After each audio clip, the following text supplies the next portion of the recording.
ದೋಣಿ ಹಡಗುಗಳು ಸೃಷ್ಟಿಸಿದ್ದೇವೆ. ಇದಿಷ್ಟು ಸಾಕಲ್ಲವೇ ನಮ್ಮ ಬುದ್ಧಿವಂತಿಕೆಗೆ?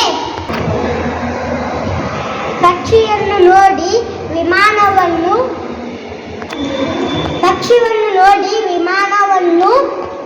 ಜಲಚರ ನೋಡಿ ದೋಣಿ ಹಡಗವನ್ನು. ಇದಕ್ಕೆ ನಿಮ್ಮ ಸ್ವಂತಿಗೆ ಏನು? ಸುಂದರವಾಗಿ ಕಾಣಲು ಉಡುಗೆ ತೊಡುಗೆಗಳನ್ನು ಸೃಷ್ಟಿಸಿದ್ದೇವೆ. ಮೊದಲಿಗೆ ನಮ್ಮ ಚರ್ಮವನ್ನೇ ಧರಿಸುತ್ತಿದ್ದೆ ನೀನು. ನೆನಪಿಸಿಕೋ, ನಿಮ್ಮ ಬಟ್ಟೆಯಲ್ಲೇನು ವಿಶೇಷ? ಪ್ರಾಣಿ ಪಕ್ಷಿ ಕೀಟಗಳ ಮೈಬಣ್ಣಕ್ಕೆ ಮನಸೋತು ನಮ್ಮಂತೆ ಸುಂದರವಾಗಿ ಕಾಣಲು ಬಟ್ಟೆಗಳನ್ನು ಸಿದ್ಧಪಡಿಸಿರುವೆ. ಸಹಜ ಸೌಂದರ್ಯ ನಮ್ಮದು, ತಿಳಿಯಿತೆ?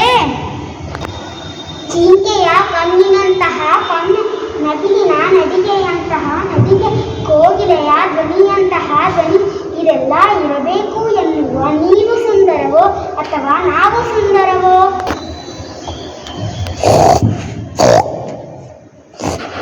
ಅಗತ್ಯ ವಸ್ತುಗಳನ್ನು ಉತ್ಪಾದಿಸುವ ಮತ್ತು ಕಾರ್ಖಾನೆಗಳು ಹೊಗೆ ಮತ್ತು ಕಲಸವನ್ನು ಹೊರಹಾಕುತ್ತವೆ. ಇದರಿಂದ ಗಾಳಿ, ಮಣ್ಣು, ನೀರು ಮಲಿನವಾಗುತ್ತವೆ. ಇದೇಕೆ ನಿನಗೆ ತಿಳಿಯುತ್ತಿಲ್ಲ? ಬಯಲಿನಲ್ಲಿ ವಾಸ ಮಾಡುವ ನಿಮಗೇನು ಗೊತ್ತು?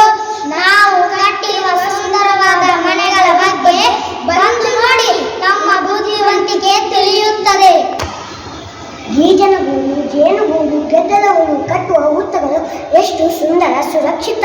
ಕಸದಿಂದ ಮಾಡಿರುವ ನಮ್ಮ ಸಾಧನೆಯ ಮುಂದೆ ಪ್ರಕೃತಿಯ ನಾಶದ ನಮ್ಮ ಸಾಧನೆ ಶೂನ್ಯ.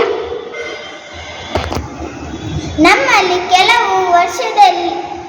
ವರ್ಷದಲ್ಲಿ ಕೆಲವು ತಿಂಗಳ ದೇಶ ವಿದೇಶಗಳಿಗೆ ವಲಸೆ ಹೋಗುತ್ತೇವೆ. ಅಲ್ಲಿ ಗೆಳೆಯರೊಂದಿಗೆ ಚರ್ಚಿಸುತ್ತೇವೆ. ನಿನಗದು ಗೊತ್ತಿಲ್ಲದೆ ನಿಮಗಿದೆಲ್ಲ ಹೇಗೆ ತಿಳಿಯಿತು?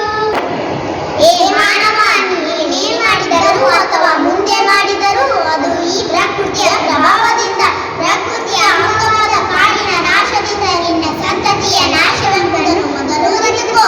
ಕಾಡಿನ ಸಂರಕ್ಷಣೆಗೆ ಮುಂದಾಗು. ಸಾಲು ಮರದ ತಿಮ್ಮಕ್ಕನನ್ನು ನೋಡಿ ಕಲಿ. ನಿನ್ನ ಬದುಕುವ ಜೊತೆಗೆ ಪ್ರಕೃತಿಯ